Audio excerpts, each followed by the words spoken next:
Hola, ¿qué tal? Bienvenidos. Hoy tenemos de nuevo, pero la gente no lo sabe, al diputado Román Castellanos. ¿Cómo estás?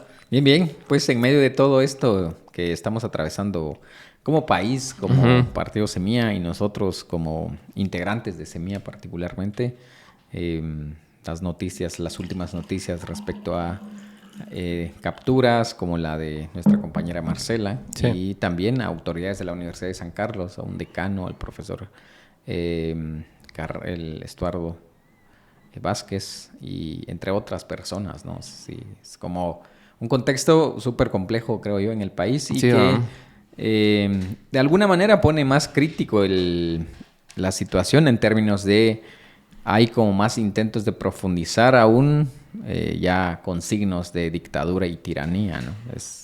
¿Y cuál es la lectura que le dan ustedes ahorita? O sea, ¿cómo se vive adentro del partido esta situación que evidentemente sí es una persecución? O sea, tal vez en algún momento se podía así como de dudar de que, no, tal vez sí son las elecciones, no, tal vez sí es esto, pero, o sea, cada cosa que hacen siempre es para perjudicarlos, ¿va? Sí, creo que es más notoria también la persecución, criminalización en contra de Semilla, pero con un interés particular que es bajarse el proceso electoral, porque al final esto empezó desde que Semilla pasa a segunda vuelta. Claro. Una vez pasa Semilla a segunda vuelta y empiezan todos los casos que firmas sobre el partido, que la constitución del partido y luego el proceso electoral, el TREP y todas estas cosas que se han ido inventando Sí, y que de alguna manera no se sostiene, ¿no? No se sostiene y no avanza.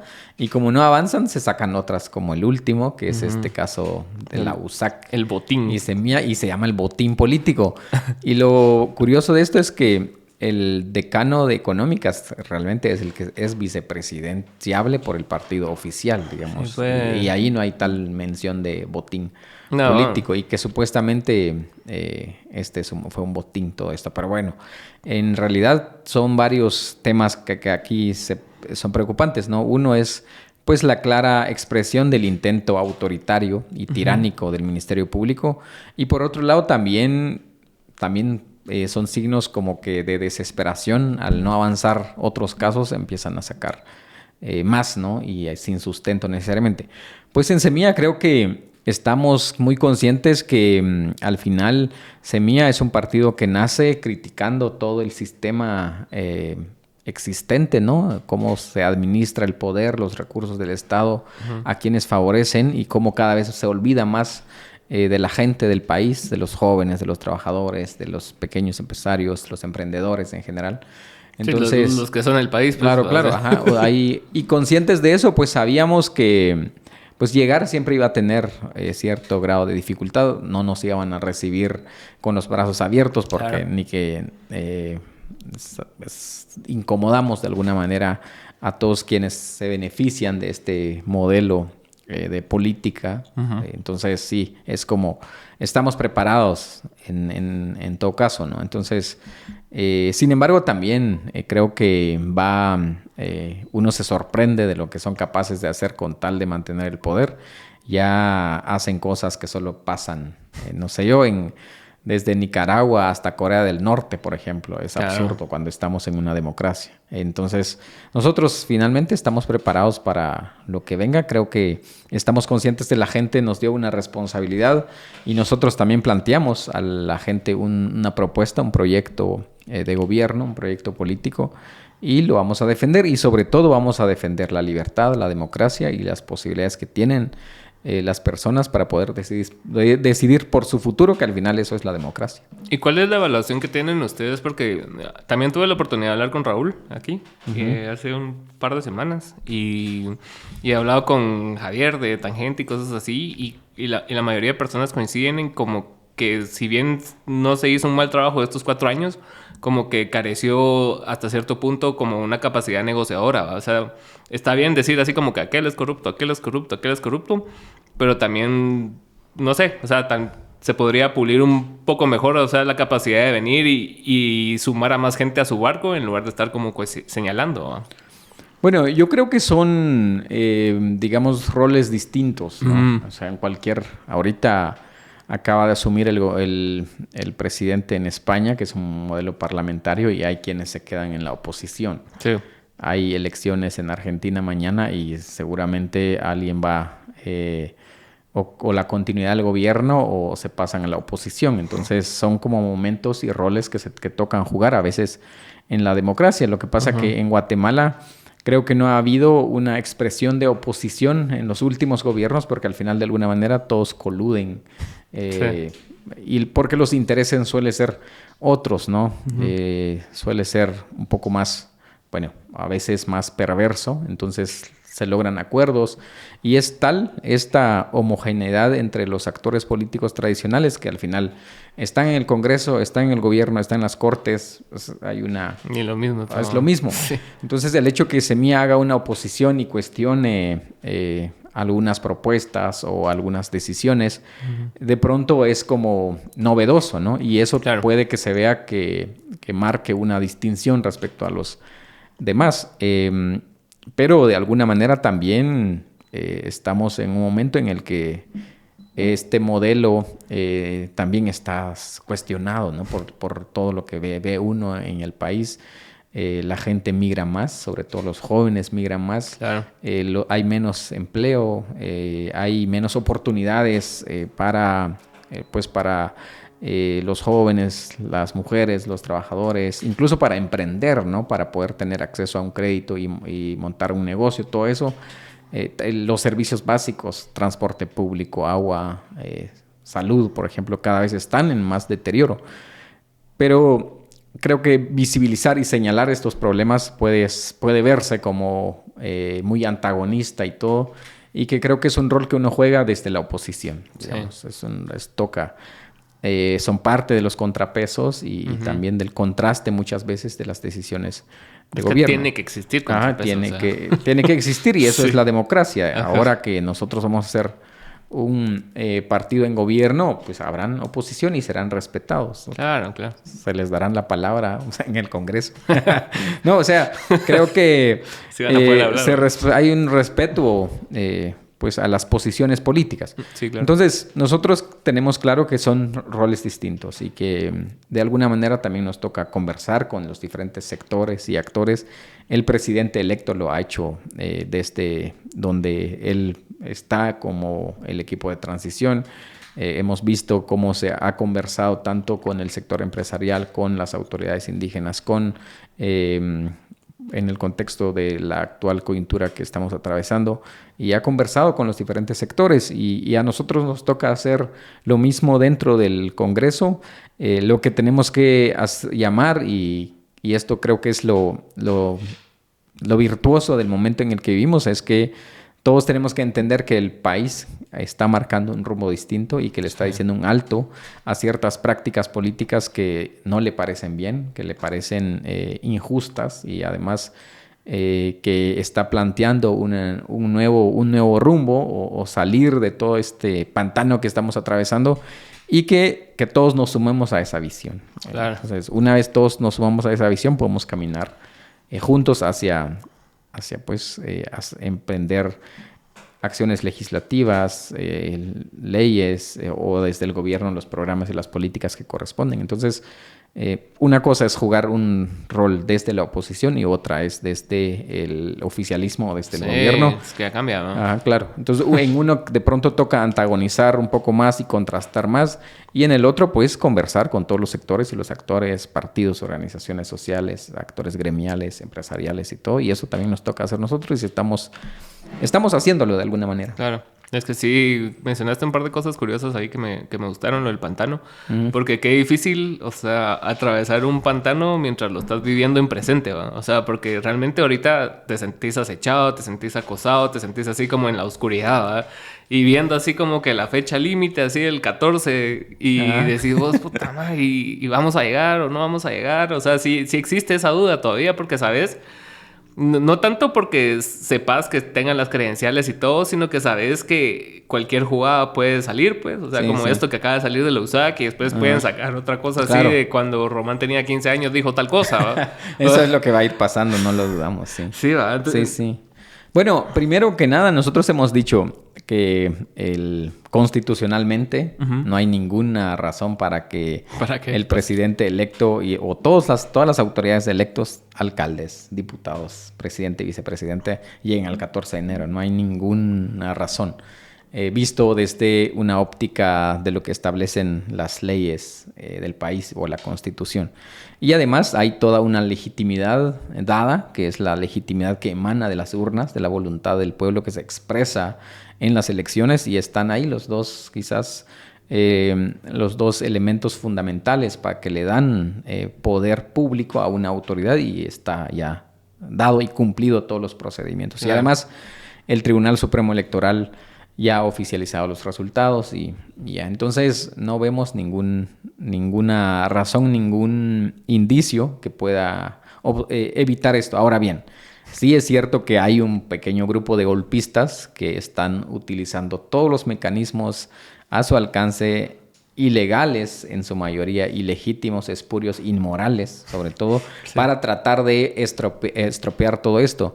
No dudamos que pues están desesperados, están preocupados, pero en realidad nosotros también hemos visto cómo los otros casos que han ido presentando han ido como cayendo por su propio peso porque no tienen sustento. Absurdo, sí. Es absurdo lo que dijeron empezando con la impugnación de los resultados de la primera vuelta, por ejemplo, un reconteo. Bueno, el reconteo sacó 1,000 votos más y así podemos empezar a contar lo que ha pasado.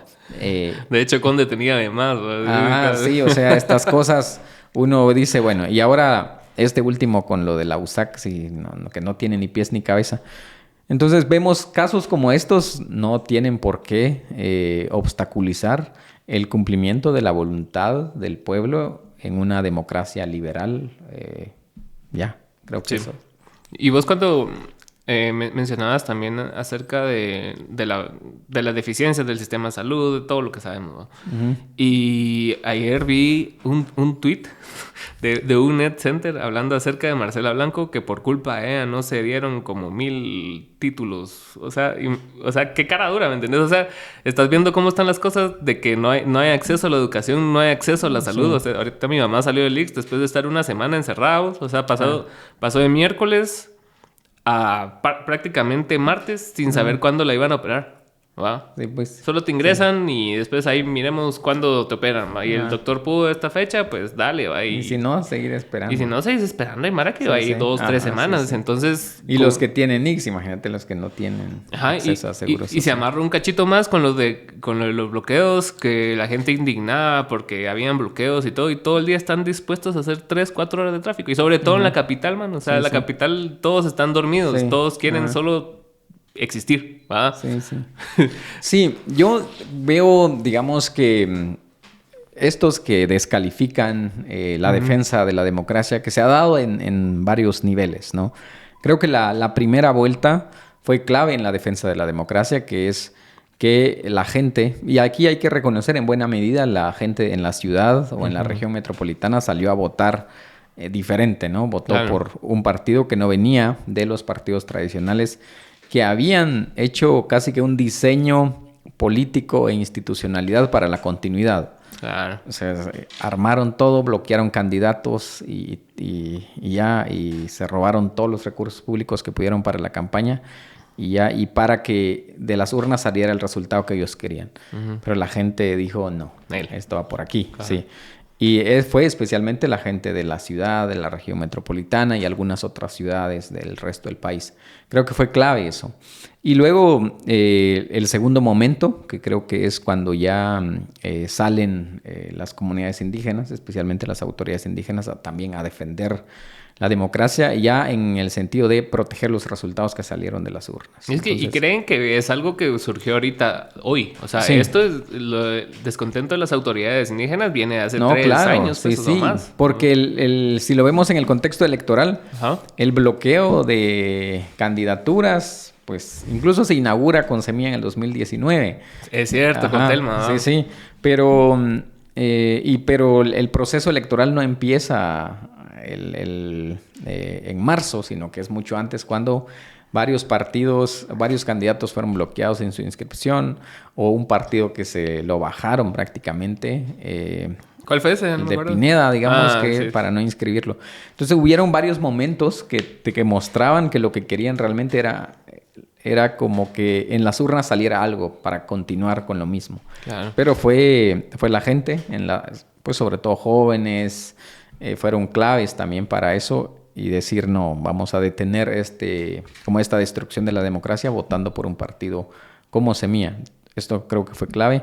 Y luego el protagonismo que asumen también los liderazgos de las comunidades indígenas y los pueblos indígenas para defender la democracia. Entonces han habido para mí dos momentos, ¿no? El momento democrático institucional, que es que la gente salió y votó y dijo, esto es lo que queremos, pero como no fueron aceptados estos resultados, claro, que fueron legítimos, legales, institucionales, democráticos, entonces la gente ya tomó las calles y dijo, vamos a defenderlo.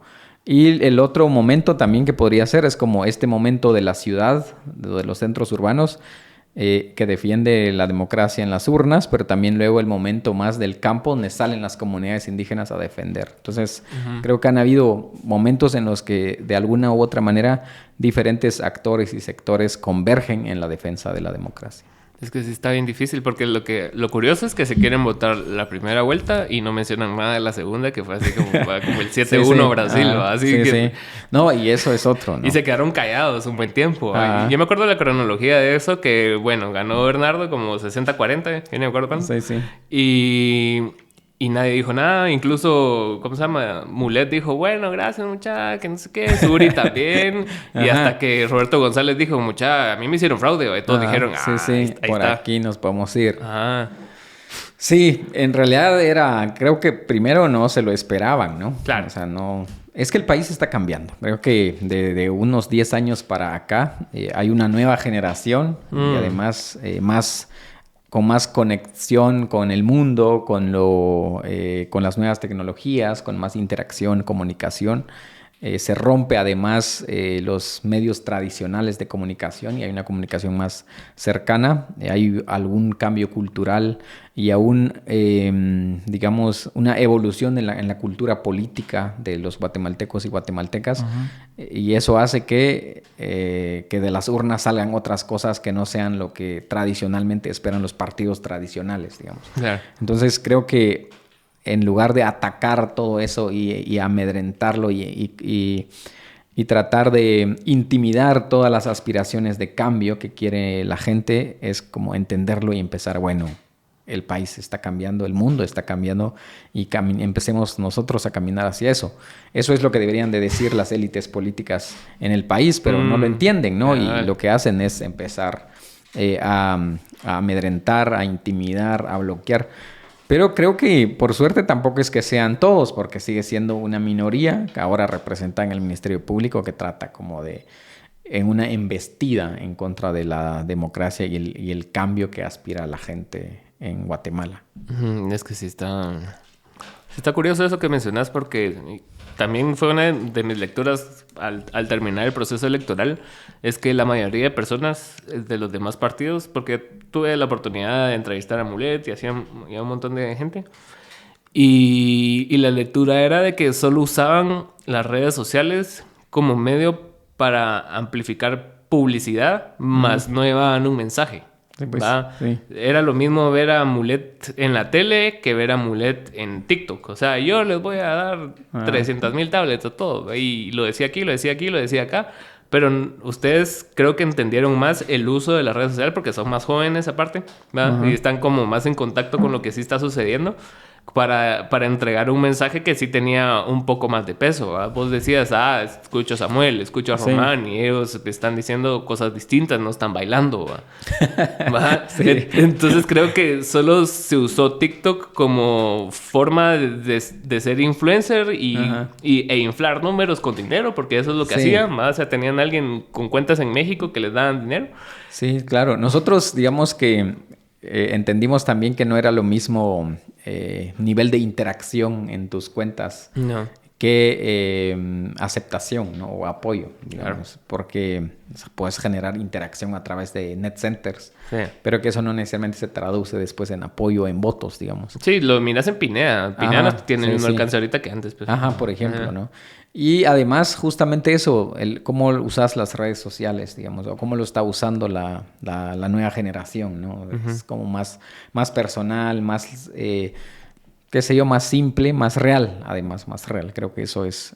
Y nosotros la verdad es que hemos sido así en todos estos 4 años que hemos estado en el Congreso.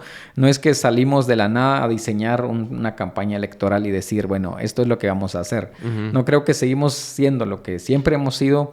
Y claro, en un contexto ya electoral, utilizando ya lo que nos corresponde en un proceso electoral, los mensajes, las propuestas, las acciones de calle en los barrios. Entonces, como ir mezclando eso y traducirlo a las herramientas de comunicación que ahora existen. Es que sí, es bastante importante como entender los medios y no solo formar parte de un medio, ¿no? Porque cualquiera podría venir y subirse a un trend en TikTok. Pero eso tampoco te asegura que vas a pegar, ¿no? Porque si no sos como sincero o por lo menos auténtico en lo que estás haciendo, la gente no te lo va a creer y la gente no la mano. O sea, claro, sí, no, mira cómo votaron. Exacto. Sí, no, eso también. Como que subestimar la capacidad de la gente. Por ejemplo, cuando estos dicen ahora, hubo fraude. O sea, ¿de dónde sacaron tantos votos, no? O sea, es como subestimar la inteligencia del pueblo, por decirlo así. ¿Por qué? Porque uno ve los números en primera vuelta y es muy claro de dónde salieron los votos. Y luego en segunda vuelta también. Y además fue una victoria en contra de un hostigamiento desde el Ministerio Público, pero también en una campaña de desinformación así absurda, excesiva. O sea, todo lo que inventaron en contra de Bernardo Arévalo y Karin, en contra de Semilla. Y aún así la gente salió y votó. O sea, salió. O sea, prácticamente les hicieron la campaña también. Sí, además de eso, sí. Entonces sí, creo que se subestima mucho la capacidad de la gente y además su hartazgo, su cansancio y su anhelo, creo yo, a un país diferente, a otra realidad. Creo que eso es lo que no han entendido y por eso cada vez pierden más. Cada vez, en lugar de que las acciones ilegales y espurias que sacan, en lugar de tener legitimidad, pues más los demuestra cómo son de aborazados, de descarados, de mentirosos y cómo indigna mucho a la gente que estas acciones que emprenden en contra, en el caso, por ejemplo, más reciente, en contra de alguien como Marcela o como los profesores con mucha trayectoria académica y profesional de la Universidad de San Carlos. Entonces es absurdo. Y bueno, con más razón, creo yo, enojan más e indignan más a los guatemaltecos y guatemaltecas. Es que sí, igual sí hay consecuencias para lo que están haciendo, pues, porque no solo... digamos, el caso de por sí no tiene pies ni cabeza, como dijiste vos. Y aparte agarran a alguien como Marcela y la meten en custodia. Y decís vos, o sea, pero eso va a marcar algo en Marcela, ¿me entiendes? No solo es así como que metiste a un peluche a un ático, sino que estás dañando personas. Ya no solo estás así como que desesperado tratando de agarrarte como podás a lo último que te queda, pues, entre comillas, sino que todavía estás afectando a personas, pues, y eso va a tener consecuencias, pues. O sea, no sabemos cómo va a tomar Marcela esto, si va a seguir en política o no, y ¿me entendés? O sea... Sí, son personas, son familias, son jóvenes, digamos, son jóvenes. Algunos son estudiantes universitarios, por ejemplo. O algunos son adultos mayores, como el caso del decano de veterinaria, entre otros. Entonces, sí, es muy descarado, ¿no? Están dispuestos a destruir la dignidad incluso de las personas, aunque su efecto sea todo lo contrario, creo yo, dado el contexto que estamos atravesando. Sí, algo así me contaba Sony, porque Sony ha estado aquí un par de veces y la primera vez que vino me comentó cuando lo encarcelaron. ¿Quién? Sony Figueroa. Ah, ya. Ajá. Sí. Y él me dijo así de que pensó dos cosas, o dejarla ahí y vivir su vida tranquilo, o o reafirmar eso que él estaba haciendo, ¿no? Y creo que habló con su mamá y con su familia y todos le mostraron tanto apoyo que él dijo, puta, vale, verga, pues, o sea, igual... Te hace más fuerte, creo yo. Sí. O sea, todas esas experiencias que te ponen, ¿no? Que te prueban como persona tu fortaleza, tu templanza, tu espíritu y tus convicciones. Al final de cuentas, creo que ahí es donde se reafirman realmente de qué estás hecho como persona. Y creo que tiene un efecto contrario a eso que quisieran lograr. Seguramente están buscando quebrar a las personas, destruirlas, qué sé yo, desaparecerlas, pues matarlas, digamos, civilmente hablando a través del aparato coercitivo del Estado, ¿no? Pero suelen siempre lograr todo lo contrario. Digamos que al final de cuentas, todos los autoritarismos y todas las dictaduras caen, no tienen sustento porque se sustentan siempre sobre la violencia, sobre la coerción, pero legitimidad nunca tienen, ¿no? Nunca van a tener. Y todas las sociedades modernas y el poder se ejerce a través de la legitimidad que se obtiene en un proceso electoral en las urnas, por ejemplo. Entonces, sí, no tienen ningún sustento y además son como muy frágiles, digamos, creo que cuando más utilizan el aparato coercitivo del Estado para ejercer el poder es porque menos poder tienen, digamos. Sí, claro. Es porque están más debilitados. Yo creo que había un filósofo que decía, un filósofo alemán, que mientras más poderoso es el poder, con más sigilo opera, digamos. Es más sutil. Pero estos son descarados, brutales, utilizando todo el aparato coercitivo del Estado para callar a la oposición, a los críticos. Es un reflejo de su debilidad, sobre todo. Creo que eso es lo que tenemos que saber como guatemaltecos, ¿no? ¿Y de dónde crees que venga esta línea de coerción? O sea, ¿hasta dónde escala? ¿Crees que venga directamente de Yamatei o crees que son varios actores adentro del organigrama tratando de que coinciden todos en el mismo punto que va a ser el MP? Digamos, que ellos son su punta de lanza, digamos, Consuelo Porras y todos ellos, pero atrás de ellos hay alguien que está dictando las movidas. ¿Crees que sea, o sea... Sí, creo que está Yamatei dentro de todo eso, no lo podemos negar. También hay algunos seguramente integrantes de su partido, por ejemplo, y pues Consuelo Porras, entre otros, seguramente también hay... ¿Y dónde está Consuelo? Sí, también hay varios actores, pero al final de cuentas... es una minoría, creo yo. Es un grupo cada vez más pequeño. Y en la medida en que nos acercamos al 14 de enero, creo que se van a ir fragmentando. Y ya lo hemos visto. Creo que hay bastantes elementos para poder decir que se han ido fragmentando y han ido como poniendo ya en cuestión esto que están haciendo. Porque en realidad creo que ninguna persona que quiere, pues... mantener su honorabilidad, su trayectoria personal, profesional, o pues por lo menos el honor de su familia, va a continuar sosteniendo este tipo de acciones espurias, digamos. Entonces, más cuando no hay ningún fundamento, ¿verdad? Decirlos, o sea, ¿qué tanto te pueden apoyar los demás que sí te apoyaron, digamos, entre comillas, durante todo este tiempo? Porque realmente, o sea... no son amigos, o sea, están ahí por interés, ¿va? Y estuvieron ahí por interés. Tal vez en algún momento le dieron la derecha a Yamatei en ciertas cosas, digamos, directamente desde el Congreso, pero más como una acción de negocios y no tanto como una acción de que somos cuates y te voy a apoyar en todas, ¿va?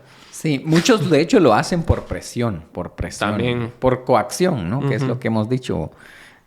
Alinear una mayoría en el Congreso a costa de amenazas, a costa de persecución, claro. Seguramente también a costa de corrupción, pero hay de todo, digamos, hay de todo. Hay sobre todo extorsión también para que si no votas así, te mando al Ministerio Público, que son mis amigos, o qué sé yo, ¿no? Te activo los casos que si tenés por ahí guardados. Entonces hay mucho en eso, y justamente es eso, creo que es como lo que estamos viviendo es claramente un un régimen político que se sostiene de corrupción, de hostigamiento, de coerción, de extorsión, en todos sentidos, porque al final de cuentas esto que hacen con jueces, fiscales, periodistas, es todo eso, ¿no? Claro. Son expresiones de autoritarismo y de coerción, digamos, para callar, para silenciar, para violentar o limitar libertades fundamentales como libertad de expresión. Digamos que nosotros, de hecho, los diputados tenemos prerrogativas que nos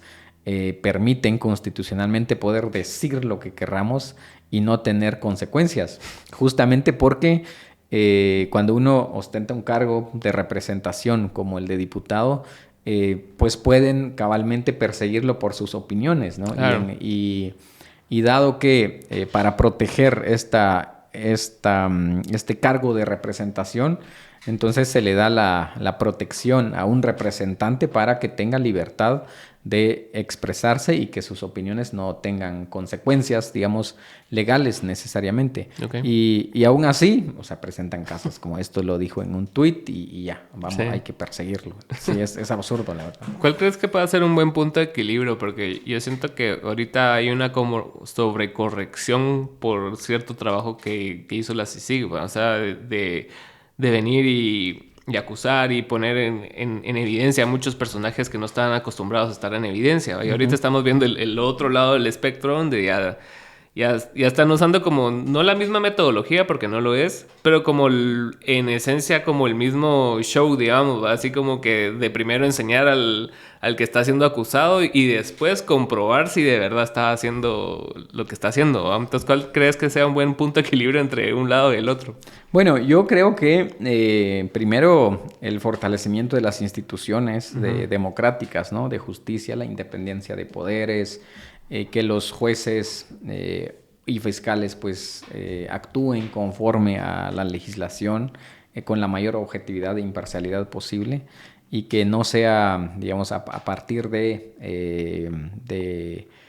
pues, qué sé yo, presión política o bien diferencias políticas, y por eso la justicia debe ser lo más neutral posible en las cuestiones políticas, aunque siempre va a ser difícil, siempre va a haber algo ahí que influya, pero somos seres humanos y no necesariamente siempre hay neutralidad, pero de alguna manera en la mayor cantidad de objetividad y de imparcialidad posible es muy importante en un sistema democrático para la justicia, ¿no? Entonces es necesario el fortalecimiento de eso. Y lo otro, creo que debemos entender que la lucha contra la corrupción no es solo una lucha penal, o sea, no basta solo con meter a la cárcel a todo el mundo, sino que son otro tipo de cambios que tenemos que ir dando en la cultura política, en cómo la gente decide por quién votar, cuáles son los incentivos por los que muchas veces se vota, y además los modelos de financiamiento también de los partidos políticos. Creo que es importante para que no solo aquellos que juntan grandes cantidades de dinero lleguen a ocupar cargos públicos, sino cualquier ciudadano, desde el profesor, los profesionales, qué sé yo, los vecinos se puedan organizar para llegar y competir por la municipalidad, por ejemplo, o por una concejalía, para representar ahí los intereses de los barrios, de las comunidades. Creo que es importante que haya, digamos, más acceso a financiamiento de manera más limpia, transparente y accesible para este tipo de proyectos políticos que puedan surgir, y que no solo venga de pues financistas que muchas veces ni se conocen, ¿no? O que condicionan las decisiones políticas, la política pública, los programas. Creo que es importante todo eso, o sea, no es solo penal, sino que también implica todo un cambio cultural que tenemos que hacer como sociedad. Y creo que lo estamos haciendo, vamos hacia ello. Y la victoria de Semilla, por ejemplo, en primera y en segunda vuelta, creo que es un ejemplo de eso, porque hicimos una campaña súper modesta, sin... pues la primera vuelta lo sacamos así de una manera... Panzazo, Sí, ahí con la cooperacha, con los recursos que teníamos, con los teléfonos. O sea, no fue una gran campaña, pero fue una campaña muy de calle. Sí, me acuerdo de haber visto a Bernardo en Pasitos y Pedales. Sí, o sea, y también fuimos, por ejemplo, al Mercado del Guarda con Bernardo, a la zona 18, a San Rafael y estos lugares de por allá, o aquí mismo en el mercado de la zona 6, por ejemplo, pero también lo mirabas en Cobán, en Huehue, en Quetzaltenango. Y nosotros por nuestro lado, pues también visitando aquí todos los barrios, las zonas, o las paradas de buses, o los puntos de tráfico en las mañanas, por ejemplo. Entonces creo que se hizo una campaña muy sobria en términos financieros, y es un gran ejemplo de cómo las cosas van cambiando y que se puede hacer una campaña electoral sin vender el alma o sin vender el proyecto político, el proyecto de gobierno, y sin vender también la libertad que tiene un funcionario de decidir dónde es más favorable una inversión pública, por ejemplo, con base en las necesidades de la gente, o de pronto también con base en la visión que se tiene del país o de la comunidad. Creo que eso es lo más importante que hemos aprendido en este contexto. Que sí, y yo me acuerdo que Lucrecia decía eso de que lo sexy es meter a la mar a juicios y meterlos al bote y así hacer el gran show mediático, pero sí hay cosas estructurales que, si bien se han puesto a personajes importantes en la cárcel,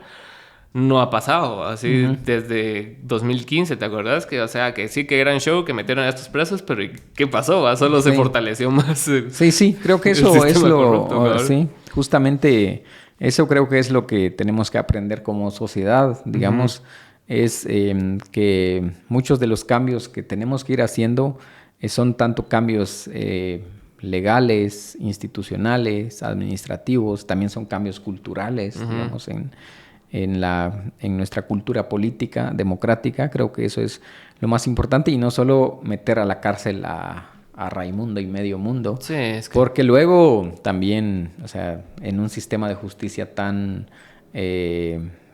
tan frágil, o por decirlo de alguna manera, o tan corrompido, no hay muchas garantías tampoco de que la justicia vaya a cumplirse, o se vayan a hacer favores políticos, o tomar decisiones con base a presiones, amenazas también hacia jueces, digamos. Creo que va por ahí, y eso es el replanteo que tenemos que hacer en adelante. Sí, es importante. Y yo ahorita he escuchado de bastantes partidos que han como que surgido con el mismo espíritu así de ciudadanía, como creo que Ciudadanía Celeste se llama uno, que están como empezando a juntarlo de las firmas. No sé cómo va la verdad, pero algo así he escuchado. Pero creo que es parte un poco inspirados en ustedes, pues. O sea, y creo que ese debería ser el modelo, si bien no es perfecto, obviamente. Sí, claro. Porque sí, o sea, como vos decís, somos humanos, pero por lo menos es una forma más limpia de hacer las cosas, y más teniendo en cuenta que bloqueas, o no bloqueas, pues, pero por lo menos limitas a los financistas externos, ¿no? Sí. Que son que a la larga ese sistema de financistas externos es el que corrompe a la gente, pues, ¿no? Sí. Bueno, digamos que el financiamiento no sea condición, ¿no? No sea condicionado. Creo que cualquier persona puede tener derecho de aportar a un partido si le parece que este es el partido que le representa, que cree que su plan de gobierno es el que mejor representa sus aspiraciones, su visión de la sociedad. Está bien, pero que se haga de manera limpia, transparente, y que se conozca.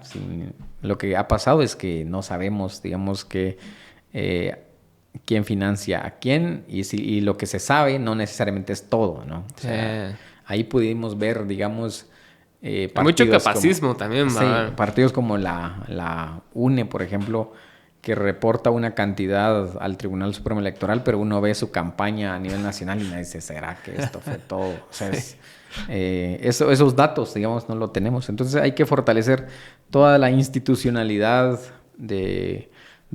incluso desde el mismo Tribunal Supremo Electoral, para todos los registros, todo lo que la gente pueda aportar, pues que sea transparente, limpia, y que cualquier persona lo pueda hacer. Y ojalá también, creo que también hay que voltear a ver esto es que apostarle también a un modelo en el que haya buen financiamiento público. Digamos, Sí. haya buen financiamiento, porque es mejor que el Estado financie a los partidos y no que vayan a buscar financistas pues con el narcotráfico o con algunos actores que tengan interés en los recursos naturales, pues en los bienes públicos para Claro. después, qué sé yo, cederlos sin ningún beneficio para el país o para el Estado mismo, digamos. Son Entonces, cosas que pasan desde ubico, o sea, es así como que... sí, Sí, o sea, eso.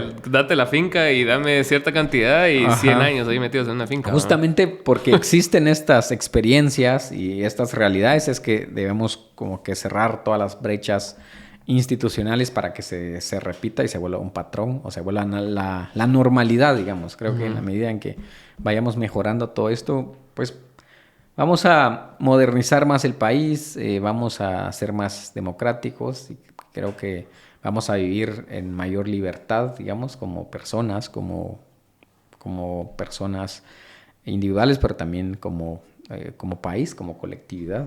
Es que sí, es importante. Con Samuel hablábamos antes de la segunda vuelta y yo le pregunté cuáles eran los dos escenarios que podían pasar con Semilla. ¿Va? Entonces le Sí. puse a él a hacer un ejercicio así de cuál sería el mejor escenario y cuál sería el peor escenario. Él me dijo que el mejor era ganar, ¿va?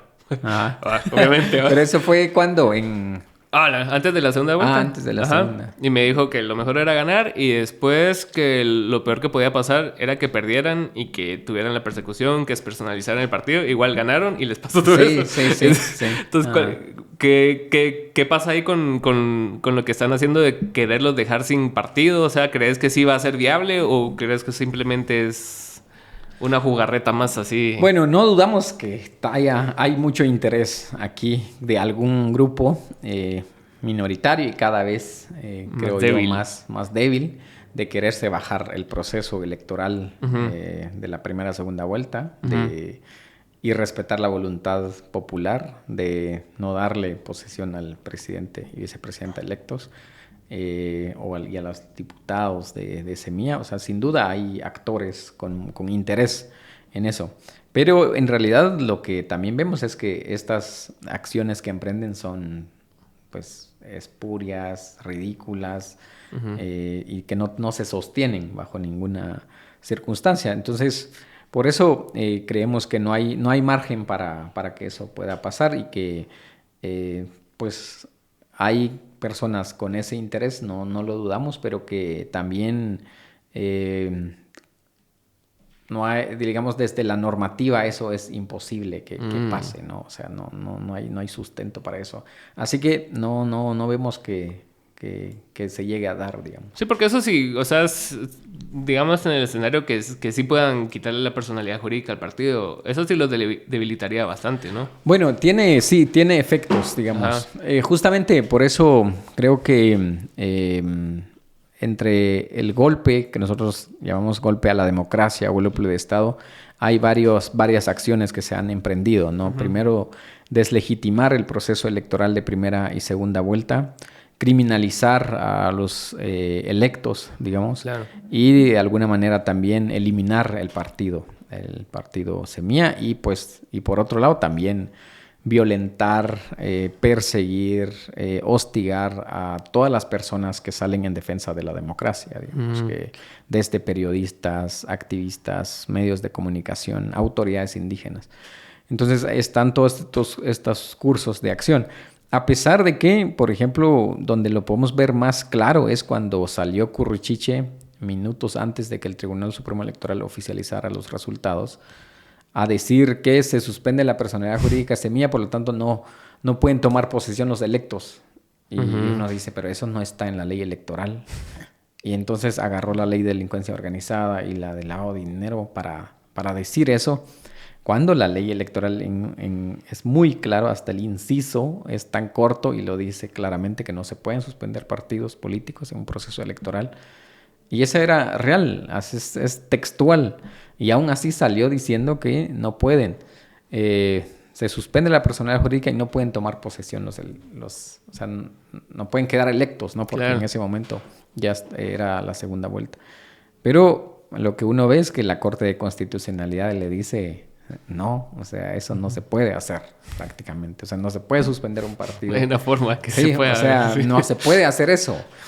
Creo que en la medida en que la legislación se respete, las leyes en materia, en todas las materias, electoral en este caso, pero en la medida en que se apeguen más a la Constitución, menos margen hay para la arbitrariedad, y que por eso es difícil que se suspenda o se cancele el partido. Sin duda van a continuar con el intento, van a utilizar todas las herramientas espurias, ilegales, inmorales para hacerlo, pero que si nos apegamos a la legislación constitucional y electoral, o sea, no vemos por qué, ¿no? ¿Por qué?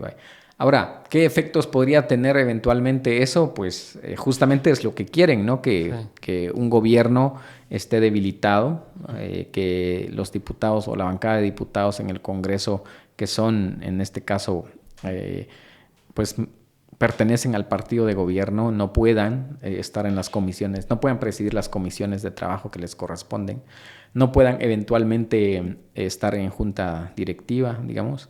Y él tiene otro efecto, que es que el partido no pueda recibir el financiamiento público que le corresponde por la cantidad de votos que sacó. Entonces, básicamente lo que quieren es desaparecer una fuerza política que expresa en buena medida el hartazgo, el cansancio que tiene la gente, pero también las aspiraciones y los anhelos de empezar a caminar hacia un horizonte distinto, digamos. Entonces es como desaparecer eso para continuar con el Estado corrupto, violento y autoritario y descarado, y además que saquea permanentemente los recursos de la gente, y los recursos tanto, digamos, a través de los impuestos, pero también a través de los recursos naturales, entre otros. Creo que es continuar con ese modelo, que es el que el país y que el pueblo ya no quiere, y le ha dicho ya no más. Entonces, eso serían las consecuencias, creo, muy claras. Sí, pues. ¿Y vos cómo has vivido todo este proceso desde lo personal? Más allá de lo complicado de la persecución, pero sí, yo he visto que han habido momentos también así cumbre adentro de todo este proceso. O sea, como cuando fueron a Quetzaltenango, que todo el mundo estaba así como que puta recibiendo al partido, o como lo del 20 de octubre. O sea, en esos pequeños como días de luz, digamos. De destellos. Sí. ¿Cómo ha sido todo este proceso? Porque me imagino que hace 4 años no fue así, pues, o sea... Sí. O sea, ¿cómo? No, la verdad es que, bueno, primero creo que ha sido un momento de mucha esperanza. Sí, de mucha esperanza, de mucha emoción. Ver tanta gente movilizada alrededor en principio de la campaña de segunda vuelta, pero también de el día de las elecciones, por ejemplo. Creo que ha sido mucha alegría, muy emocionante, y ha generado también toda una esperanza en mucha gente. Yo he hablado con guatemaltecos y guatemaltecas que se han ido del país, ya sea a trabajar, a estudiar o a buscar oportunidades, porque aquí no las encuentran, que ven con mucha esperanza lo que está pasando, porque implica ya un cambio, y además ven a la gente y al pueblo muy comprometido con todo esto, ¿no? Uh-huh. Entonces como que hay más esperanzas en volver y empezar a trabajar por el país o por su país. Creo que eso es lo que vemos. Entonces sí, ha sido... pues lleno de emociones, creo yo, de emociones muy, en principio muy fuertes, ¿sí? Pero emociones al fin, y que muchas son muy esperanzadoras, y que creo que es lo más importante, y además es una esperanza colectiva, ¿no? Que se ve en todos los rincones del país. Incluso es increíble, pero que también con personas de otros partidos, digamos, claro, que contendieron o participaron con otros partidos, nos dicen: la verdad es que sí queremos que lleguen, porque queremos empezar, que cambie este país. La verdad es que yo creo en lo que ustedes dicen, y según lo que ustedes plantean y cómo han actuado, creo que lo van a hacer, y incluso cuenten con nosotros, por ejemplo. Entonces, ha sido momentos, digamos, muy importantes, que marcan un antes y después en la historia del país. Además, creo que eso es lo que tenemos que tener muy claro. O sea, a partir de lo que ha pasado el 20 de agosto, no hay ningún retroceso en términos de que el país vaya a retroceder en estas aspiraciones o estos anhelos de cambio de época. Uh-huh. Creo que no. Y aun cuando intenten detenerlo o amedrentarlo, en algún momento va a explotar esto y va a encontrar su rumbo y su cauce, el cauce que todos y todas las personas están buscando, están anhelando. Entonces ha sido eso, ¿no? Lleno de esperanza, emociones y todo. En paralelo, ¿no? Está también todo esto, todas estas, qué sé yo, avalancha de intimidación, de embestida, digamos, en contra de la esperanza, ¿no? Es una embestida en contra de la esperanza, una embestida en contra de la alegría, una embestida en contra de el anhelo de la gente de salir del pantano, digamos. Claro. Y una embestida desde el Ministerio Público y desde otras entidades que al final de cuentas, si bien creo que buscan justamente eso, angustiar a la gente, buscan paralizarla, no lo logran, o sea, no lo logran todo, y es que es imposible detener creo yo, una transformación que viene con mucha fuerza y que tiene orígenes mucho más anteriores incluso a Semilla, digamos, claro. que Semilla al final de cuentas solo traduce o hace suyo en buena medida toda esta aspiración, pero que no necesariamente se construye a partir de Semilla, sí, sino se viene traduciendo de alguna manera. Es que sí, y ahorita que estás mencionando así como los sentimientos, o sea, de alegría y de cambio y todos son como bastante universales, ¿va? Yo no sé si has visto la película esa de No. Sí, claro. Ajá. Y justo varias veces. Y justo ese era el sentimiento que querían transmitir, no querían así solo venir y decir algo momentáneo, sino que algo universal, ¿va? Algo que la gente realmente creyera en ello, ¿va? Y ahí se logró concretar en decirle no a Pinochet, ¿va? Ajá. Sí, y eso que ves ahí, digamos que hay obviamente como valores que son universales, claro. o pues elementos que son de la condición humana, ¿no? Que es querer cambiar una realidad el cual te afecta o te agravia. También aspirar y tener esperanzas por un futuro mejor, digamos, ya sea para tus hijos, para tus hermanos, para tus sobrinos o para los jóvenes, los niños, qué sé yo. Hay aspiraciones también de sentidos de pertenencia de la comunidad, del país, y que en tanto que es nuestro queremos lo mejor para ello. Y eso de alguna manera nos une como sociedad. Y al ver, digamos, que esta realidad que vemos que hay niños que se mueren de hambre, la violencia afecta a las personas que están en su comercio, ¿no? Las extorsiones, o que los recursos naturales, los bosques, los ríos, la fauna se destruye cada vez, creo que afecta mucho y nos une para tratar de rescatarla y empezar a trabajar por ello. Entonces creo que esos sentimientos que son universales, trascendentales, es lo que nos tiene como país con esperanza, con anhelo y de recuperarlo y de reconstruirlo. Y eso es lo que no logran detener, ¿no? O sea, podrán detener, qué sé yo, a algún candidato en algún momento, podrán tratar de proscribir partidos, pero las aspiraciones y los anhelos de la gente no lo van a lograr detener en ningún momento. O sea, en algún momento va a tener que explosionar. Es que sí, o sea, son cosas inevitables y son inherentes a nuestra condición humana, ¿verdad? Ajá, sí, claro. Son cosas que te tienen que despersonalizar completamente para que ya no creas en eso, ¿verdad? Ajá, porque o sea, ¿quién no quiere estar bien, ¿va? ¿Quién no quiere bienestar? Claro, así como quien no quiere salir, reunirse con sus amigos, con su familia, salir a caminar, leerse, qué sé yo, un libro, escuchar música, o sea, convivir, no sé, o sea, cualquiera, todos queremos eso. Y es como elemental, tan básico, digamos, tan básico. Y es lo que no entienden estas personas, ¿no? No entienden, porque sus razones son otras, no son las razones de la gente. Sus razones son la corrupción, sus intereses personales, la de su pequeño grupo. Y creo que es lo que no están leyendo. Nosotros, por eso te decía al principio que entendemos que el país está cambiando y que está marcando un nuevo rumbo, una nueva época, y que lo que llamamos justamente en el contexto actual es que, bueno, sumémonos todos a esto. O sea, cualquier persona que tenga un interés en empezar a reconstruir el país, en empezar a trabajar por la salud, por la educación, por las carreteras, por proteger los ríos, los bosques, la fauna, y que lo quiera hacer sin ningún interés personal, sin promover la corrupción, pues que se sume y entrémosle, o sea, entrémosle y vamos hacia adelante con eso. Y por eso estamos también abiertos, platicando con la mayor cantidad de actores y sectores posible, desde comunidades indígenas, empresarios, jóvenes, partidos políticos, con quienes en algún momento tuvimos alguna diferencia propia de una contienda. O sea, sí estamos abiertos a eso, porque creo que es lo que nos manda a hacer el país también. Siempre y cuando que sea en estos marcos, y como dice Bernardo, los únicos que no caben dentro de esto son los autoritarios, los violentos y los corruptos.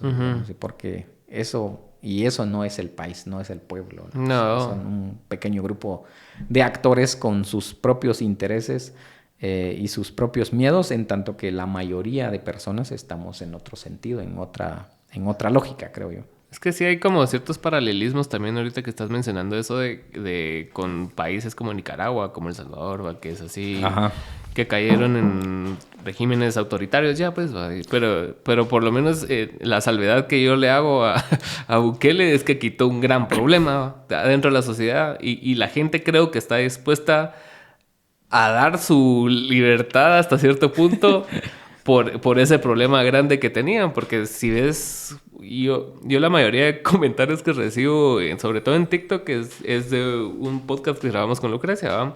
Que estamos hablando en ese pedazo de Bukele, ¿va? 3 minutos de hora y media que hablamos de Bukele, que para qué, ¿va? Y es como que el que genera más comentarios y discusiones en las personas. Y la mayoría de personas que son de Salvador primero nos tiran mierda porque somos de Guatemala y no de allá, ¿va? Sí, pues, porque hablan y no podemos opinar, ¿va? No comen pupusas, sí. No pueden hablar. Pero, y después el otro es así como que, ¿y de qué sirve la democracia? Y que no sé qué, y ves un sentimiento, no sé si general, porque yo conozco muchas personas que no están contentas con eso, pues, obviamente, ¿va? Pero hay una sensación que me da de que, o sea, que están dispuestos a perder la democracia con tal de no volver a vivir violencia. Entonces ahí te das así como que te deja pensando, pues, porque yo si bien defiendo mucho los valores democráticos y así, va bastante como, no sé, como soñador, digamos, ¿va? De que la limpieza de la democracia y que no sé qué, y bien sabemos que no es del todo limpia, pero sí me deja que pensar, o sea, como que porque si alguien te quitó un gran problema y que a partir de quitarte ese problema te puede dar una vía de desarrollo, o sea, digo yo, pues hasta cierto punto te dio algo, pero en Guatemala no nos están dando nada, ¿va? Sí. Es que creo y no que... es defensa Bukele, ¿sí? No, creo que es un síntoma, ¿no? La desconfianza hacia las instituciones, la desconfianza hacia la democracia, de alguna manera es un síntoma de estos funcionarios que llegan a ocupar el poder público y que su llegada no le cambia nada a la gente en su día a día. Sí. No le mejoran las condiciones en los servicios públicos esenciales, no les significa nada. Solo básicamente tiene mejoras en... No, está bien. Okay. Solo tiene mejoras en su familia, en sus amigos, o sus financistas. Creo que... Digamos que la pérdida de confianza a la democracia suele ser un síntoma de un Estado que abandona a su pueblo, a su sociedad, y que luego entonces surgen como que estos liderazgos que concentran todo el poder y que pues la gente los ve como una salida, digamos. Pero... creo que Guatemala deberíamos de valorar algo que es muy importante, y es que justamente en donde nos encontramos ahora es un poco lo contrario, ¿no? La gente cansada de todos estos políticos que cada día se benefician en lo personal de los bienes públicos, en lugar de aspirar a un autoritarismo, le han más bien puesto un alto y dice queremos más libertad y más democracia. Creo que eso es. Porque la verdad es que más libertad y más democracia implica pues poder hablar, poder opinar, poder desarrollarse. Esto hace.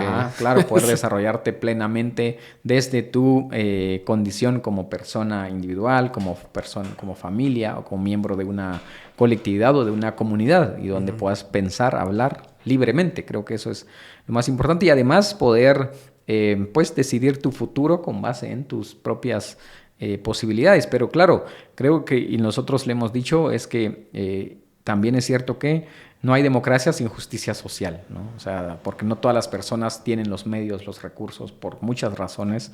Entonces, por eso el Estado debe generar condiciones para que haya educación accesible, de calidad, para el que quiera, en todos los niveles, ¿no? Educación primaria, básico y diversificado. Haya salud para que no tenga que vender uno, pues, qué sé yo, dulces, su casa, o sea, su casa o dulces para poder ir a alguna farmacia o algún médico. Entonces hay una serie de condiciones que hay que trabajar para que justamente podamos profundizar más la democracia y la libertad como valores fundamentales en una sociedad. Entonces eso creo que es lo más importante que estamos viviendo como país, que hay un alto espíritu democrático y eso creo que hay que rescatarlo y hay que pues trabajarlo, en tanto que los otros están casi que instalando un autoritarismo, una tiranía a costa de violencia, persecución, criminalización, hostigamiento. Y todo por dinero, man. Pues o sea, sí, no es ni siquiera así algo ideológico que vos sí, digas. Sí, no tienen un proyecto tampoco. Ajá. No tienen un proyecto. Y por eso no representan a nadie, al final de cuentas, solo a ellos mismos. ¿Y vos por qué crees que está tan debilitado el asunto de las ideologías aquí en Guatemala? O sea, como que no se ve, aparte de ustedes, creo yo, o sea, como que una derecha así edificante y una derecha que vos digas, ellos sí son derecha y sí están así como que bien metidos en su rollo ideológico, pues, pero yo siento que, o sea, no está definido eso por partidos, sino que medio se definen en algo, pero al final no son nada, ¿va? Si no, mira a Sandra. Sandra fue 20 años socialdemócrata y ahorita paró siendo con los militares, estaba ahí poniéndose el uniforme y todo, ¿me entendés? Entonces, o sea, ¿qué crees que falta para afianzar como más como ideologías, pues? O sea, porque sí es importante, no puedes andar ahí en política solo jugando al bando que querrás y cambiándote de colores, sino que tiene que haber un fundamento para lo que estás haciendo, pues. Claro. Yo creo que en lo esencial, digamos, creo que pues necesitamos más partidos o más políticos con valores estos básicos y elementales que mencionamos al principio, ¿no? Que es, bueno, o sea, la honestidad, la confianza, el compromiso con su comunidad o con su municipio, con su país, con su barrio, qué sé yo. Eso que es tan básico y elemental es tan importante porque es como cuando uno ocupa un cargo público, pues está consciente de que eso que ocupa, primero, no es eterno ni nada, es al final un privilegio poder estar ocupando un cargo público para trabajar y pensar por los demás, o sea, pensar por el país. Creo que eso es lo esencial, digamos. Y bueno, por otro lado, creo que las disputas, digamos, ideológicas en sí mismas no siempre se dan en un plano tan polarizante en las posiciones ideológicas. Suele también haber como un acercamiento más hacia lo común, ¿no? Lo que nos afecta a todos en un buen porcentaje. Luego, claro, están también las posiciones políticas más quizás, digamos, más antagónicas. Y si es en un plano democrático, pues se respetan mutuamente y es importante que existan. Lo que pasa que en el país no han existido necesariamente partidos políticos que contengan un programa político, ideológico o un plan programático y un proyecto, digamos, político o de gobierno que creo que no hay, digamos, se forman Decían hasta hace no mucho que Guatemala también era un cementerio de partidos políticos porque ahorita se van duran. Sí, o sea, participamos con 23 partidos Sí. en la contienda y al final creo que como 5 van a desaparecer porque no lograron el umbral del 5%, ni lograron meter un diputado, entonces van a desaparecer, ¿no? O sea, entonces yo creo que hay muchas razones por qué no hay partidos con una sólida posición ideológica más allá, yo incluso diría más allá de las izquierdas y las derechas, que son las tradicionales que conocemos, digamos.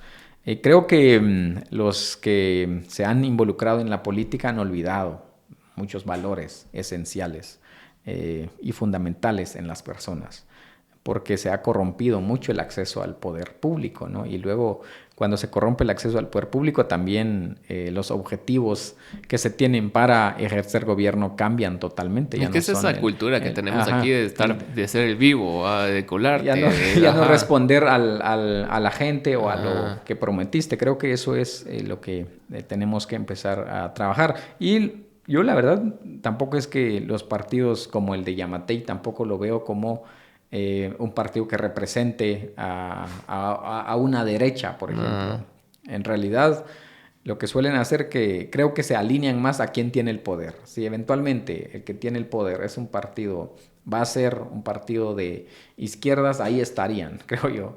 Y si es de derechas, ahí toda vez que les garanticen, qué sé yo, recursos, el flujo plata, del dinero, el dinero, o sea, estarían defendiendo esto. Es un poco lo que uno ve en el país. Entonces, creo que sí necesitamos partidos de todas las expresiones ideológicas que existen, tanto izquierda, derecha, centro, socialdemócratas, ecologistas, demócrata cristianos y todas las que van a surgir seguramente, porque tampoco es que las ideologías sean estáticas, digamos, van variando, van cambiando las sociedades, van evolucionando, o sea, y van surgiendo otro tipo de demandas, otro tipo de necesidades dentro de la sociedad. Hay identidades políticas que se van construyendo con base en agravios que va viviendo la gente, ¿no? Entonces, creo que hay ciertos cambios que se dan en la sociedad y hace que surjan como posiciones políticas que evolucionan y van tomando la realidad o el pulso de un contexto histórico específico. Entonces, lo más importante, creo, es tener lo que te decía al principio, ¿no? Como los mecanismos institucionales que garanticen el acceso democrático al poder, independientemente a quién, para que no sean solo los criminales los que accedan al poder. Eso para mí es lo más importante. Y esto es complicado porque por lo menos adentro de ideologías siento yo que si un partido está bien edificado en una ideología, por lo menos tienen cierto marco, no sé, moral o por lo menos de sentido común para manejarse, pues. Pero si simplemente no hay nada, o sea, solo hay puro mercenario, puro ladrón y puro... sí, es que ese es el problema. Pues, entonces... Eso es un problema. Eso creo que es el problema clave, ¿no? Cómo tratamos de hacer que lleguen más personas con posiciones políticas qué sé yo, ideológicas o de valores a los puestos públicos, independientemente de cuáles, y que sean a su vez independientes, ¿no? Que tomen sus decisiones con base en sus, no sé, qué sé yo, el programa político que prometieron, los valores de su partido. Eso creo que es lo más importante y no que se alineen con base en intereses personales, porque si no, ahí ves personas en el Congreso que se declaran de derechas, por ejemplo, votando a favor de leyes que atacan las libertades individuales, ¿no? O que atacan la libertad de expresión, o que atacan la libertad de asociación. Les encanta la libertad de mercado y todo eso. Y no lo defienden. Y tú decís, ¿cómo así? O sea, ¿cómo es eso? Sí. Increíble. O ahora ves, digamos, personas que dicen abanderar la libertad, pero les preocupa más las movilizaciones que la destrucción de la democracia o la república, por ejemplo. Esa es una contradicción total. Entonces, creo que el país tiene que ir evolucionando, desarrollando, fortaleciendo más una cultura política democrática y que los funcionarios que llegan al poder accedan de manera más democrática, accesible, y para eso creo que hay que generar toda una serie de mecanismos institucionales, lo que mencionaba con los recursos o con los financiamientos, por ejemplo, qué sé yo, o sea, los valores esenciales, fundamentales y también, bueno, la gente también tiene que cambiar, o sea, el votante también tiene que empezar a no votar por el vivo, digamos, a no votar por el que se trajo todo el fertilizante del MAGA para repartirlo a cambio de votos, o que agarró todos los paquetes de comida para qué sé yo, las familias necesitadas y en una campaña electoral lo fue a entregar. O sea, tenemos que, qué sé yo, o el que, no sé, el que más violencia ofrezca para resolver, qué sé yo, los problemas de inseguridad. Es que o sea, como que sí tenemos que ir haciendo una serie de cambios institucionales, normativos, pero también culturales para ir terminando con ese régimen político que está condicionado por, no sé yo, qué sé yo, por la viveza, por digamos, por el dinero, autoritarismo por el autoritarismo, la violencia, el descaro, digamos. Es que sí. Eso creo que es lo que... Vos mencionabas algo bastante clave, siento yo, cuando decías de lo de los financistas y que era importante como que te dieran su dinero, pero no condicionado. Pero aquí, usualmente, las personas que te dan dinero para algo, siempre esperan algo a cambio, pues. O sea, más allá de que vos digas que, mi servicio es tal, cobro tanto. Entonces la persona en lugar de contratar tu servicio quiere que vos te amoldes a lo que ellos necesitan de acuerdo al dinero que te dieron.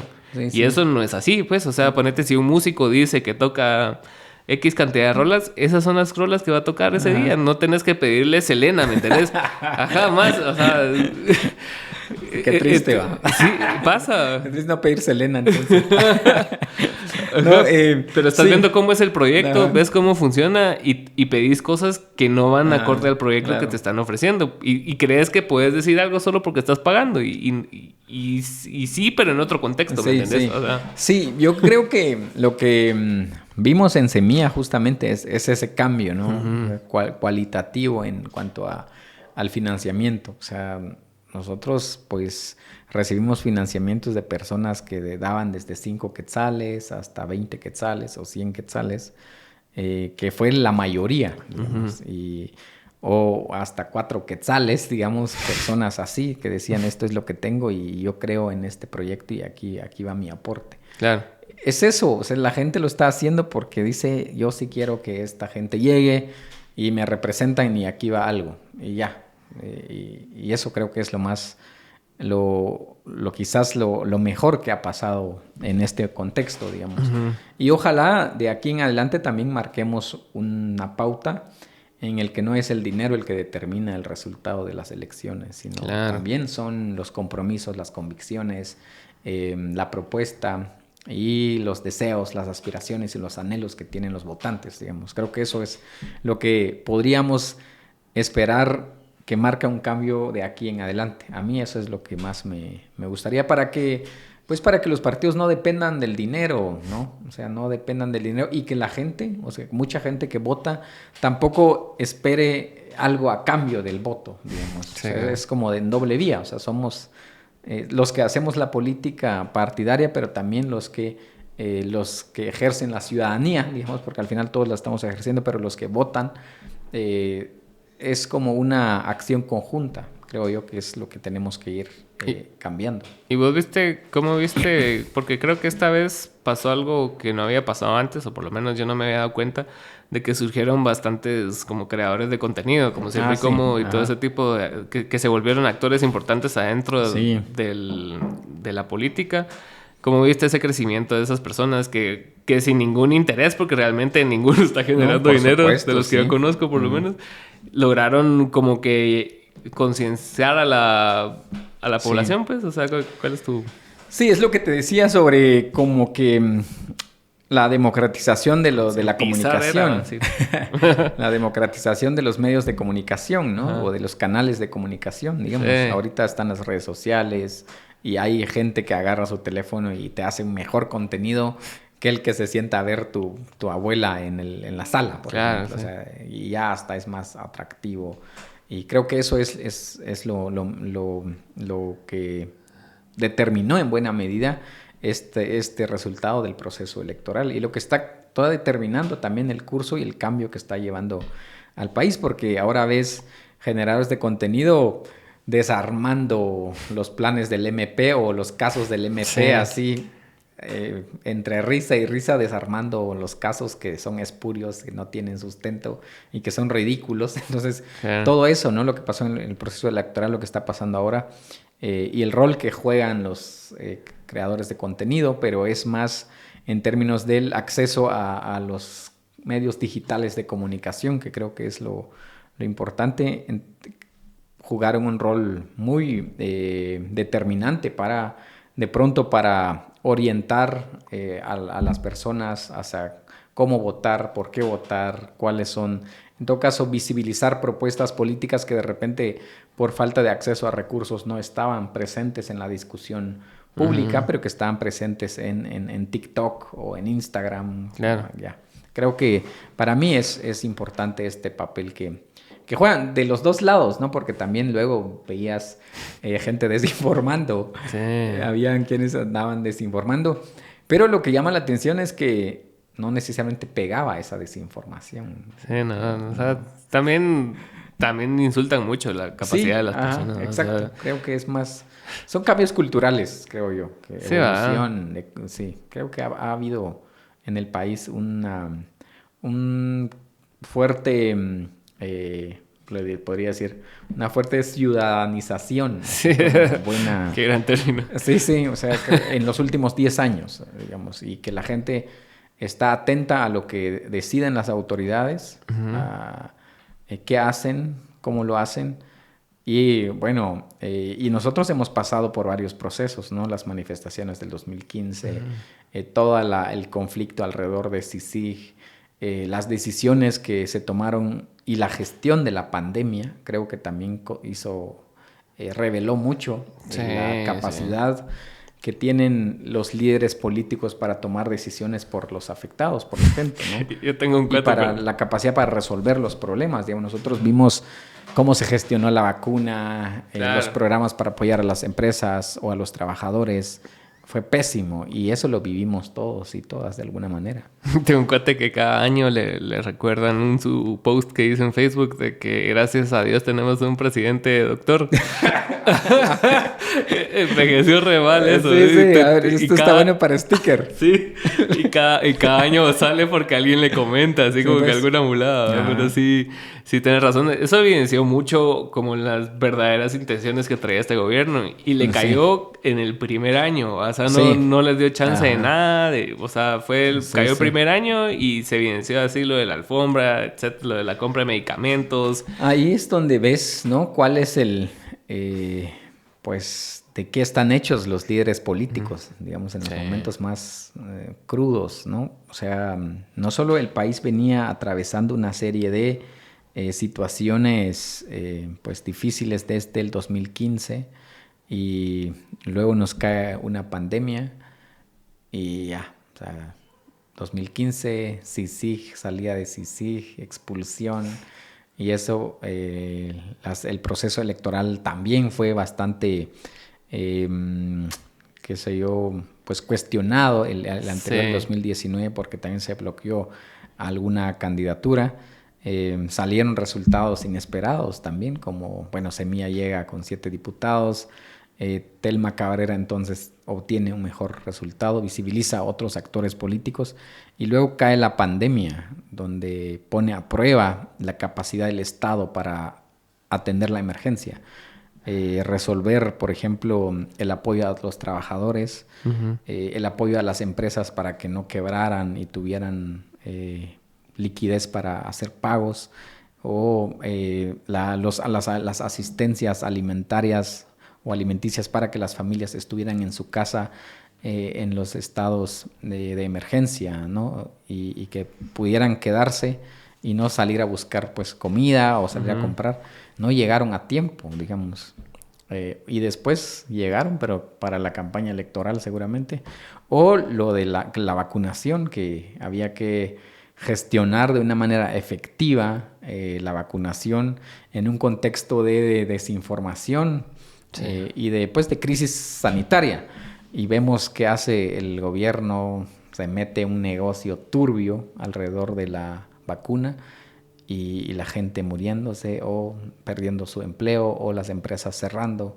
Entonces, eso creo que también marcó un punto importante que visibiliza la necesidad y la utilidad del Estado, digamos, y que los líderes políticos tengan esa altura para gestionar situaciones complejas y difíciles como eso, ya sea una crisis sanitaria, un desastre natural, una crisis económica, cualquier emergencia, o los grandes problemas que atraviesan el país, como vemos en la ciudad, el agua, la falta de transporte público, sí.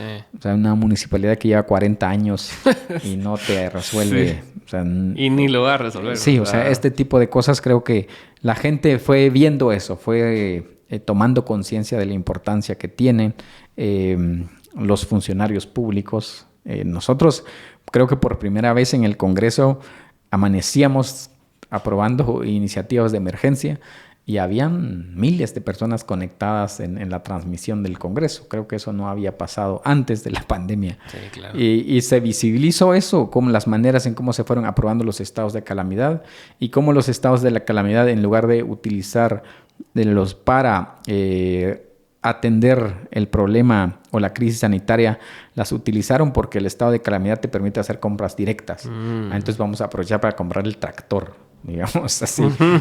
Y, a la empresa a la empresa que está a nombre de otra persona. Claro. Estas cosas creo que son el claro reflejo de cómo la gente va tomando conciencia y bueno, el surgimiento de estos medios de comunicación digital, el cambio cultural generacional. O sea, hay una serie de factores que creo que determinan el resultado electoral del 20 de agosto. Por eso te digo que por mucho que intenten detenerlo, estos personas alejadas, abstraídas de la realidad, y obtusas, incompetentes y que no comprenden el espíritu del tiempo, por mucho que intentan detenerlo, en algún momento les va a reventar en la cara. Sí, y debería, ¿no? Lo que estaba leyendo hace poco, así desviándonos un cacho del tema, es de que están demandando a AstraZeneca. ¿Ya te ¿Sí? enteraste ¿Por qué? de eso? No. O sea, algo que era evidente, pues, o sea, para mí era bastante evidente que no podían, como, si bien entiendo el estado de emergencia que había en el mundo y con el tema del COVID y todo, o sea, se saltaron muchos pasos para probar las vacunas. No. ¿Va? Entonces la funcionalidad de las vacunas no es la más óptima, ¿va? Muchas veces desarrollaron trombosis, problemas del corazón, incluso desarrollaron así cáncer en personas y cosas así. No solo AstraZeneca, sino que todas, porque todas fueron igual hechas a la carrera y mal, pues, ¿va? Entonces, sí, bien gruesos. No vi eso. Estaba viendo la noticia y lo hablamos aquí con un par de conocidos que tengo y precisamente fue eso de que, o sea, fue una crisis mal manejada a nivel mundial, pues, o sea, porque primero no habían las condiciones para hacer un tratamiento efectivo, ¿va? Porque mucho se politizó. Entonces era así como o vacuna o nada, se volvió en una época y era así como, ¿qué hago con todos estos tratamientos que sí están funcionando en este lado? ¿Va? Porque había muchos papeles de médicos y todo que decían que, bueno, con un buen tratamiento de ivermectina y no sé qué otra cosa, sí podía funcionar y en otros no, que completamente no, porque eso no funciona y que no sé qué y como que está el estira y afloja con la FDA y todo ese rollo. Entonces sí... No, y además como también ves los conflictos geopolíticos. No, si es una vacuna que viene de China, saber si funciona, y si viene de Estados Unidos, sí, y si es de Rusia, y si es... O sea, este tipo de... ¿Sabes? Se volvió también una disputa por el poder geopolítico. Creo que también hizo ver algo, ¿no? La pandemia, que es cómo hemos ido desbaratando los sistemas de salud para, en muchos casos, privatizarlos, digamos. Y por otro lado, también cómo el neoliberalismo desbarató las capacidades del Estado para tener sistemas de salud, qué sé yo, más robustos, más eficaces y también más con capacidad de investigación científica y estar preparados para cualquier emergencia que pueda surgir. Entonces, eso veíamos de que los insumos, en el caso de los países desarrollados, tenían que traerlos de los países donde las maquilan, ¿no? Donde están maquilando las mascarillas a granel, seguramente con condiciones de trabajo mal remuneradas, mal remuneradas en los países subdesarrollados. Y ahora se nos acaban aquí, tenemos que depender de los países subdesarrollados para que nos manden los insumos que están maquilando, tal vez hasta niños, qué sé yo. Claro. Entonces, esa conciencia que creo que hizo que otros países empezaran a replantear otra vez las capacidades del Estado o el desbaratamiento del Estado, que es consecuencia del neoliberalismo, digamos, y empezar a localizar empresas en otros países subdesarrollados porque las condiciones laborales son menos rígidas o puedes explotar más a la gente o la legislación es más favorable o los impuestos te favorecen más, entonces te salís de un país y te vas a otro, por ejemplo. Creo que esa reflexión también generó la pandemia. En todo caso, replantea también el rol del Estado en adelante respecto a los servicios esenciales, por ejemplo. Sí, porque con eso del neoliberalismo que vos mencionaste, o sea, el Estado pasa casi que a un segundo, tercer plano. O sea, mira Estados Unidos, o sea, prácticamente Facebook tiene el poder de un país, ¿va? Uh-huh. Y miras a BlackRock y todas esas mega empresas que ya pueden ser dueños del mundo, pues, o sea, fácil. Sí. No, hay empresas solo no lo hacen porque no quieren. Sí, hay empresas que seguramente su capital es el PIB de Guatemala. O sea, no tengas dudas, sí. Eso. Pero creo que es una reflexión que nos plantea justamente este momento que vivimos y esas son las discusiones y los debates que tendríamos que estar teniendo como sociedad. No ver si las mulas de Consuelo Porras y Curruchiche, que son tan absurdos y que no tienen ni altura en el sentido de sociedad, Estado, ¿no? Sí, o sea, si fuera un caso bien armado, decís vos, bueno, está bien, investiguen, es lo que tienen que hacer, pues, es su trabajo. Sí, sí. Pero vos, ¿cómo ves la figura de Consuelo Porras ahorita que anda así, que saber dónde está, o sea, o si saben dónde está, pero va? ¿Cómo ves la figura de ella en los siguientes años? Porque todavía le toca 2 años, ¿va? O sea, sí. A mi punto de vista, tal vez ahorita lo está ejecutando mal, así. Pero sí siento yo que sí necesita Bernardo un contrapeso. Tal vez no sea la idónea, pues, pero sí funcionaría como un contrapeso. ¿Cuál es tu lectura de ese rol que ocupa ella ahorita? Y que igual tiene 2 años que le quedan, pues, ¿no? Sí. La verdad es que no la veo como un contrapeso legítimo, digamos, porque en realidad, pues un contrapeso en un sistema republicano es una entidad que genera un equilibrio en el poder y además, de alguna manera, dispersa la concentración del poder que es más propio de un Estado absolutista, ¿no? Pero ella, en todo caso, cómo actúa, incluso actúa al margen de la legalidad, de la constitucionalidad, y por lo tanto, digamos, tampoco es que sea una persona democrática, ¿no? Creo que cualquier contrapeso en un sistema republicano y democrático como es el Guatemala, también tiene que ser democrática la persona que dirige la entidad, para que el contrapeso sea con base en el marco constitucional. Que jueguen el mismo juego, ¿verdad? Exacto, o sea, en el marco constitucional y con las normas que al final de cuentas limitan las funciones o la actuación de un funcionario y de cualquier funcionario. Claro. Porque eso es una democracia liberal, es que el funcionario está pues limitado en sus funciones por la norma, por la legislación, pero para que funcione bien un sistema de pesos y contrapesos, todos los funcionarios tienen que enmarcarse dentro de la norma constitucional. Claro. Pero desde el Ministerio Público no hacen eso. O sea, están violando permanentemente el Estado de Derecho, la legislación, pues en materia, qué sé yo, penal, judicial, electoral. Claro. Esto. Entonces, en principio no la veo como un contrapeso legítimo y democrático. si lo que buscamos es fortalecer el Estado de Derecho, digamos. Okay. Incluso si buscamos fortalecer el Estado republicano y democrático representativo. O sea, Claro. No es una persona que abandere esos valores. No es idónea, pero es lo que hay, ¿va? Bueno, o sea, pues, pues sí. Pero creo que cualquier persona que se sujete a la norma constitucional, cualquier demócrata, le pediría la renuncia, la verdad. ¿Qué es lo que están haciendo? Sí. Pero que sí, no entiendo, o sea, ¿cuál es el afán de permanecer ahí? O sea, que tiene ella a favor que su posición sea tan fuerte, ¿me entiendes? O sea, seguramente tiene algo con Yamatei, seguramente tiene algo con bastantes personas que pueden ejercer esa presión que prefieren hacérselo loco. Así. Sí, es que el régimen político, que nosotros le llamamos el régimen de la corrupción y la impunidad, porque el régimen político es, al final de cuentas, los mecanismos que existen para el acceso y el ejercicio del poder. Claro. Y el de Guatemala, los mecanismos de acceso al poder son con base en corrupción, dinero, todo tipo. Sí. Y su ejercicio también está condicionado en eso. Y luego, para que funcione bien todo esto, necesitas impunidad, protección.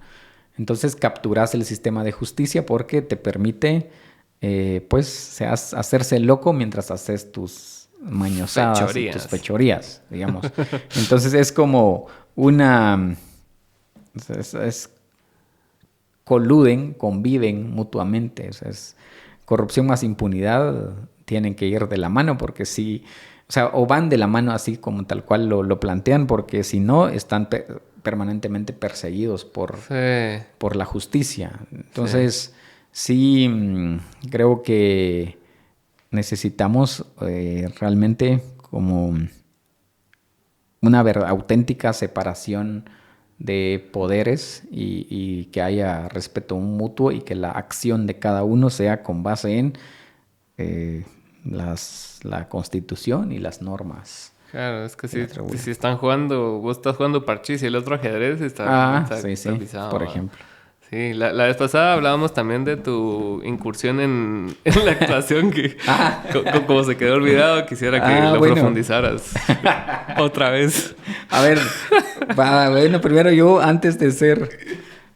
estudié ciencia política, he sido profesor de ciencia política.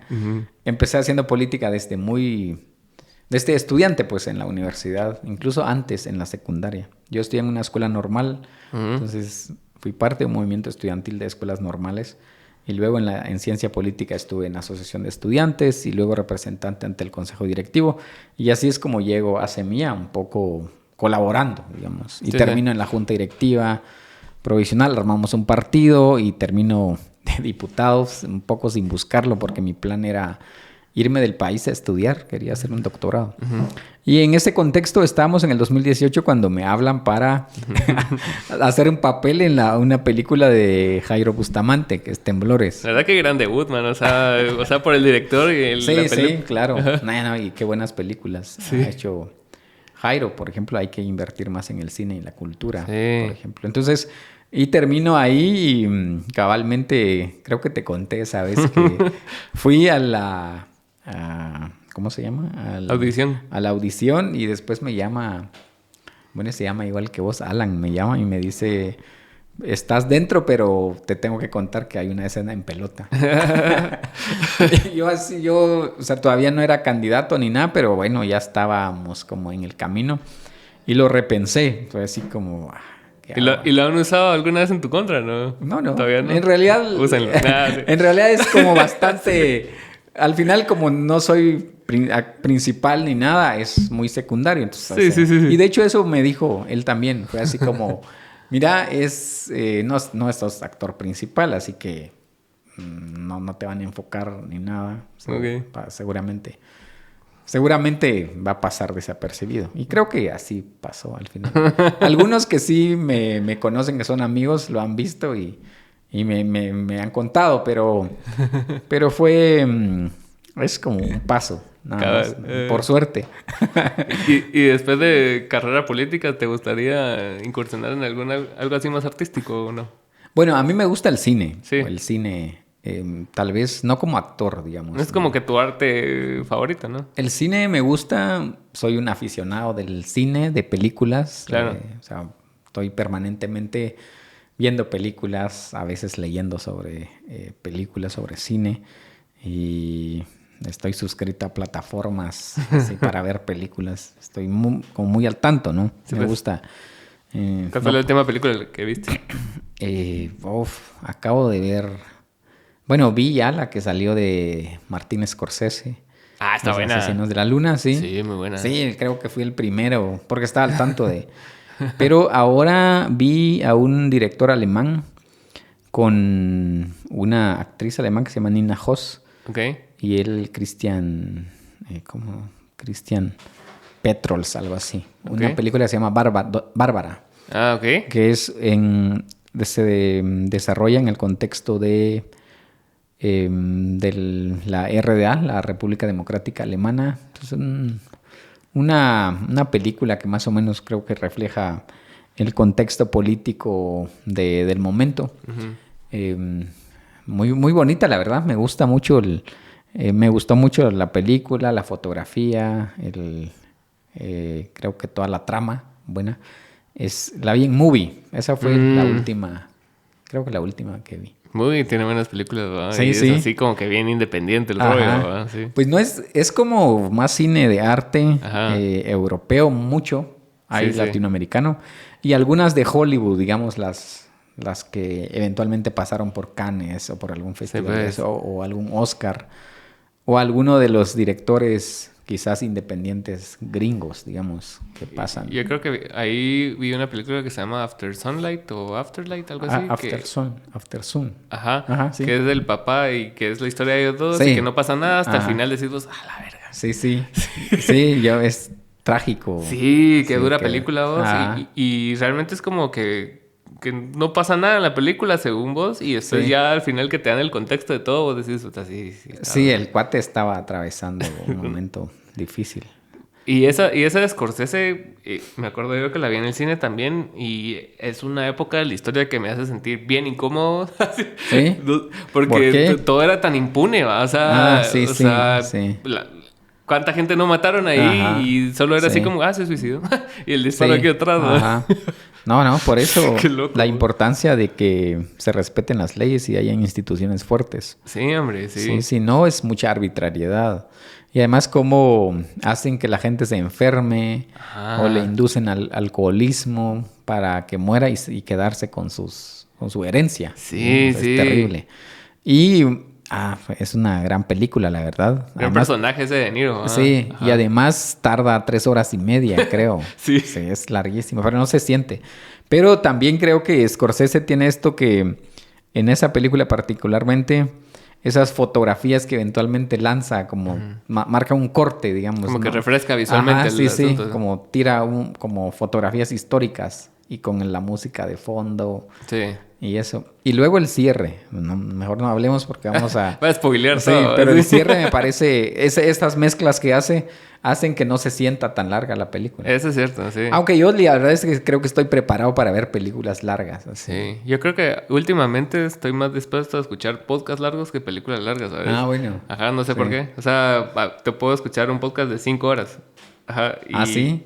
Y las películas sí las miro igual, pero hace poco vi una que se llama Bow, no sé si la viste, con Joaquín Phoenix. No. Es una película de 4 horas. ¿no? No la he visto. Y es bien extraña porque creo que la dirige, no sé si el Lars von Trier o alguien así, como de esa... Si es Lars estilo. von Trier puede ser. Ajá, 4 horas la película y tiene 4 actos o 5 actos, no me acuerdo. La cosa es de que va bien y después llega un acto, el último, que ya se pone bien absurdo. ¿Ves? Y decís, pues, puta, invertí, voy por la 3ª hora aquí sentado y ya me estás sacando una cosa que a mí personalmente no me gustó y creo que es la crítica general, porque yo también soy de leer críticas después de ver la película, que precisamente ese acto fue el que la Mara dijo así como, bueno. Ah, oye, no, Fue necesario. no la he visto esa de Lars von Trier. Ajá. Muy Mírala. bueno. Sí, muy es bueno. bueno. Yo vi Dogville. Ah, esa es buena. Dogville. Ah, qué trave de película. Sí, sí. Sí, esa la vi casi que muy poco. Pero en realidad a mí me gusta, tal vez, digamos, bueno, el director que me gusta es Tarkovsky. Ah. Tarkovsky, que es... ¿Ese de Black Swan? No, o estoy perdido. No. No, nada que ver. No. ¿Cómo se llama el de Black Swan? Es como que también un apellido así. No sé. No. Va, pero ¿qué hace? ¿Qué ha hecho Tarkovsky es después? un cineasta muy antiguo. Bueno, es un cineasta ruso. Ah, ok. Pero que es como utiliza muchos elementos de la naturaleza. La fotografía es muy buena, digamos. De hecho, he visto algunos videos donde dicen que Lars von Trier y Tarkovsky tienen algo en común, que es la naturaleza. O sea, digamos que las películas hechas dentro o en la naturaleza, pero que lo plantean de manera distinta. Digamos, uno, Tarkovsky, es que la naturaleza todo lo cura, y el otro, la naturaleza es como... Te destruye. Te destruye, trágico. Cabal. Por Pero ahí. buena onda, Román, por tu tiempo otra vez. Y Estamos. esperemos ahí una segunda, tercera parte. No, hombre, dale. Órale, güey. Hablamos solo de películas.